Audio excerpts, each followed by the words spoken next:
ان الحمد للہ نحمده ونستعینه ونستغفره ونعوذ باللہ من شرور انفسنا ومن سیئات اعمالنا من يهده اللہ فلا مضل له ومن يضلل فلا هادی له واشهد ان لا الہ الا اللہ وحدہ لا شریک لہ واشہد ان محمدا عبدہ ورسولہ اما بعد فإن خیر الحدیث کتاب اللہ وخیر الہدی ہدی محمد صلی اللہ علیہ وآلہ وسلم وشر الامور محدثاتها وکل محدثۃ بدعہ وکل بدعۃ ضلالہ وکل ضلالۃ فی النار۔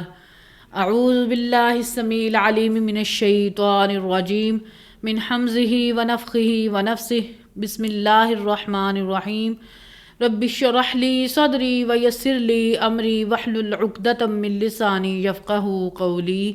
بسم اللہ الرحمن الرحیم ان اللہ وملائکتہ یصلون علی النبی یا ایہا الذین آمنوا صلوا علیہ وسلموا تسلیما۔ اللہم صل علی محمد وعلی آل محمد کما صلیت علی ابراہیم وعلی آل ابراہیم انک حمید مجید۔ اللہم بارک علی محمد وعلی آل محمد کما بارکت علی ابراہیم وعلی آل ابراہیم انک حمید مجید۔ بسم اللہ الرحمن الرحیم۔ آج الحمدللہ ہماری کلاس نمبر 131 کی اسٹوڈیو ریکارڈنگ ہونے جا رہی ہے۔ آج الحمدللہ ہم شروع کریں گے سورۃ الانفال۔ آج ہم پڑھیں گے سورۃ الانفال کی آیت نمبر 1 سے لے کر 16 تک کی آیات کا ترجمہ۔ آج ہم انشاءاللہ مدنی جنت میں داخل ہوں گے سورۃ انفال سے، پارہ نمبر 9 میں سورت نمبر ہے 8، اور اس سے اگلی جو سورت ہے سورۃ توبہ وہ سورت نمبر ہے 9۔ سورۃ توبہ یہ دونوں کنزیکٹیو صورتیں ہیں، یہ مدنی صورتیں ہیں۔ ان کا مرکزی ٹاپک ہے جہاد کا اعلیٰ ترین درجہ قتال ہے، اللہ تعالیٰ کی راہ میں لڑائی کرنا۔ انفال عربی زبان میں نفل ان کی جمع ہے، یعنی اضافی چیز، مال غنیمت کے لیے یہ ٹرم یوز ہوتی ہیں۔ اعوذ باللہ من الشیطان الرجیم بسم اللہ الرحمن الرحیم۔ یسألونک عن الانفال، اے نبی آپ سے مال غنیمت کے متعلق پوچھتے ہیں کہ اس کا شرعی حکم کیا ہے۔ اب یہ مال کافروں کا جنگ کے دوران جو چھوڑ کر بھاگ گئے تو وہ مال مسلمانوں کے ہاتھ آ گیا، تو اس کو ہم کیسے تقسیم کریں گے؟ قل الانفال للہ والرسول، اے نبی صلی اللہ علیہ وآلہ وسلم تم فرما دو کہ یہ جو انفال ہے، مال غنیمت ہے، یہ اللہ اور اس کے رسول کا ہے۔ فاتقوا اللہ واصلحوا ذات بینکم، پس ڈرتے رہو اللہ سے اور اصلاح کرو اور اپنے باہمی معاملات کی۔ وَأَطِیعُوا اللَّهَ وَرَسُولَهُ إِن كُنتُم مُؤْمِنِینَ، اور اطاعت کرو اللہ کی اور اس کے رسول کی اگر تم واقعی مومن ہو۔ إِنَّمَا الْمُؤْمِنُونَ الَّذِينَ إِذَا ذُكِرَ اللَّهُ وَجِلَتْ قُلُوبُهُمْ، مومن تو صرف وہ ہیں کہ جب ان کے سامنے اللہ کا ذکر کیا جائے تو ان کے دل کانپ اٹھتے ہیں۔ وَإِذَا تُلِيَتْ عَلَيْهِمْ آيَاتُهُ زَادَتْهُمْ إِيمَانًا وَعَلَىٰ رَبِّهِمْ يَتَوَكَّلُونَ، اور جب ان کے سامنے اللہ کی آیات تلاوت کی جاتی ہیں اور یعنی قرآن پڑھا جاتا ہے، ان کا ایمان اور بڑھ جاتا ہے اور وہ ہر معاملے میں اللہ پر توکل کرتے ہیں۔ الَّذِينَ يُقِيمُونَ الصَّلَاةَ وَمِمَّا رَزَقْنَاهُمْ يُنْفِقُونَ، یہ وہ لوگ ہیں جو نماز کو قائم رکھتے ہیں اور وہ خرچ کرتے ہیں اللہ کی راہ میں اس میں سے جو ہم نے انہیں دیا، یعنی اللہ تعالیٰ نے دیا۔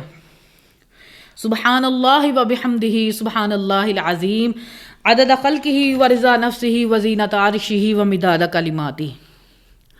اولئک ھم المؤمنون حقا، ایسے لوگ پھر سچے مسلمان ہیں۔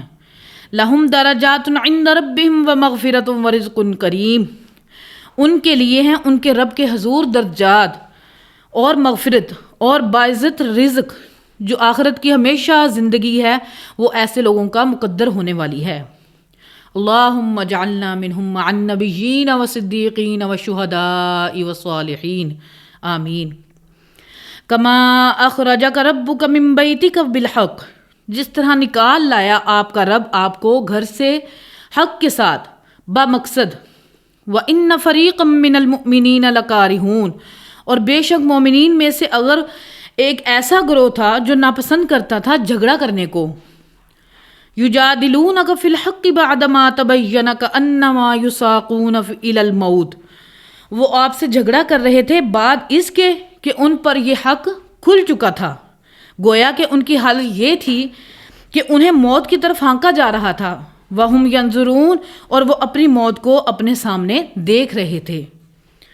وَإِذْ يَعِدُكُمُ اللَّهُ إِحْدَى الطَّائِفَتَيْنِ أَنَّهَا لَكُمْ، اور یاد کرو وہ وقت جب تم سے اللہ نے یہ عہد کیا، یعنی اللہ تعالیٰ نے اپنے پیغمبر سے عہد لیا، دونوں قافلوں میں سے ایک میں تمہیں دے دوں گا۔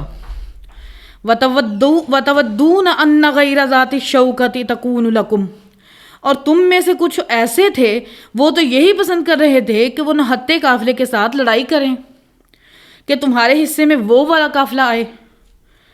وَيُرِيدُ اللَّهُ أَن يُحِقَّ الْحَقَّ بِكَلِمَاتِهِ وَيَقْطَعَ دَابِرَ الْكَافِرِينَ، جبکہ اللہ تو کچھ اور ہی چاہتا تھا، اللہ تعالیٰ یہ چاہتا تھا کہ حق کا حق ہونا ثابت کر دے اپنے حکم کے ساتھ، اور کافروں کی جڑ کاٹ کے رکھ دے۔ لِيُحِقَّ الْحَقَّ وَيُبْطِلَ الْبَاطِلَ وَلَوْ كَرِهَ الْمُجْرِمُونَ، تاکہ اللہ تعالیٰ ثابت کر دے حق کو اور مٹا دے باطل کو، چاہے مجرم لوگ اللہ کے نافرمان اس کا برا مانیں۔ اِذْ تَسْتَغِيثُونَ رَبَّكُمْ فَاسْتَجَابَ لَكُمْ، اور وہ وقت یاد کرو جب تم فریاد کرتے تھے اپنے رب سے اور اس نے تمہاری دعا سن لی۔ انی ممدکم بألف من الملائکۃ مردفین، کہ یقیناً بے شک میں تمہاری مدد فرمانے والا ہوں 1000 فرشتے کے ذریعے جو پے در پہ آنے والے ہوں گے۔ وما جعلہ اللہ الا بشرا ولتطمئن بہ قلوبکم، اور یہ فرشتوں کے اعتبار سے اللہ تعالیٰ نے بشارت بنایا ہے اور تمہارے دلوں کے اطمینان کا سبب۔ ومن نصر الا من عند اللہ، اور مدد تو نہیں ہوئی مگر اللہ کی طرف سے۔ ان اللہ عزیز حکیم، بے شک اللہ تعالیٰ غالب ہے، حکمت والا ہے۔ اذ یغشیکم النعاس امنۃ منہ، اور یاد کرو جب اللہ تعالیٰ نے ڈھانپ دیا تمہیں غنودگی کے ساتھ۔ وَيُنَزِّلُ عَلَيْكُم مِّنَ السَّمَاءِ مَاءً لِيُطَهِّرَكُم بِهِ، اور تم پر آسمان سے پانی نازل کیا تاکہ تمہیں اس کے ذریعے سے پاک کر دے۔ وَيُذْهِبَ عَنْكُمْ رِجْزَ الشَّيْطَانِ، اور تم سے شیطان کی نجاست دور کر دے۔ وَلِيَرْبِطَ عَلَىٰ قُلُوبِكُمْ وَيُثَبِّتَ بِهِ الْأَقْدَامَ، اور تمہارے دلوں کو مضبوط کر دے اور تمہارے قدموں کو جما دے۔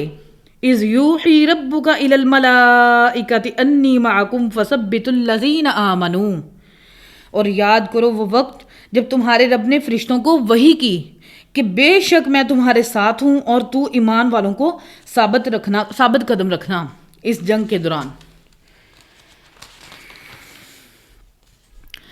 سألقی فی قلوب الذین کفروا الرعب، ان قریب میں کافروں کے دلوں میں رعب ڈال دوں گا۔ فَاضْرِبُوا فَوْقَ الْأَعْنَاقِ وَاضْرِبُوا مِنْهُمْ كُلَّ بَنَانٍ، تو تم مارو ان کو ان کی گردنوں کے اوپر اور ان کے جوڑ کے اوپر چوٹ لگاؤ۔ ذَلِكَ بِأَنَّهُمْ شَاقُّوا اللَّهَ وَرَسُولَهُ، یہ اس لیے کہ انہوں نے اللہ اور اس کے رسول کی مخالفت کی ہے۔ وَمَن يُشَاقِقِ اللَّهَ وَرَسُولَهُ فَإِنَّ اللَّهَ شَدِيدُ الْعِقَابِ، اور جو کوئی مخالفت کرتا ہے، دشمنی کرتا ہے اللہ اور اس کے رسول کی، تو اللہ تعالیٰ سخت ہے عذاب دینے میں۔ ذَلِكُمْ فَذُوقُوهُ فَأَنَّ لِلْكَافِرِينَ عَذَابَ النَّارِ، اللہ تعالیٰ کافروں کو فرما رہا ہے کہ یہ سزا ہے، پس چکھو ایسے کافروں کے لیے، ابھی آتش جہنم کا عذاب تو ابھی باقی ہے، آنے والا ہے۔ یا ایہا الذین آمنوا اذا لقیتم الذین کفروا زحفا، اے ایمان والو دیکھنا جب تمہارا مقابلہ ہو کافروں کے ساتھ، تو جب کافروں کے تم فلا تولوہم الادبار، کافروں کے تم آمنے سامنے تم آؤ تو پیٹھ نہ دکھانا۔ وَمَن يُوَلِّهِمْ يَوْمَئِذٍ دُبُرَهُ إِلَّا مُتَحَرِّفًا لِقِتَالٍ أَوْ مُتَحَيِّزًا إِلَىٰ فِئَةٍ، اور جو کوئی بھی تم میں سے اس دن اس جنگ میں پیٹھ دکھائے گا سوائے دو استثناء کے کہ وہ پینترا بدلنے لگے یا پھر وہ اپنی جماعت کے ساتھ مل رہا ہو، اس کے سوا کسی نے پیٹھ دکھائی فقط باء بغضب من اللہ ومأواہ جہنم، تو بس وہ شخص اللہ کے غضب کا مستحق ہو گیا اور ایسے دشمن کا ٹھکانہ پھر ہوگا جہنم، وبئس المصیر، اور کیا ہی بری لوٹنے کی جگہ ہے۔ کل انشاءاللہ العزیز ہم اگلی آیات کا ترجمہ پڑھیں گے۔ اللہ تعالیٰ ہمارے دلوں میں حق بات کو راسخ فرمائے اور کتاب و سنت کی تعلیمات پر عمل کر کے اس کو لوگوں تک پہنچانے کی توفیق عطا فرمائے، آمین۔ سبحان ربک رب العزت عما یصفون وسلام علی المرسلین والحمد للہ رب العالمین۔ سبحانک اللہم وبحمدک اشہد ان لا الہ الا انت استغفرک واتوب الیک وما علینا الا البلاغ المبین، آمین۔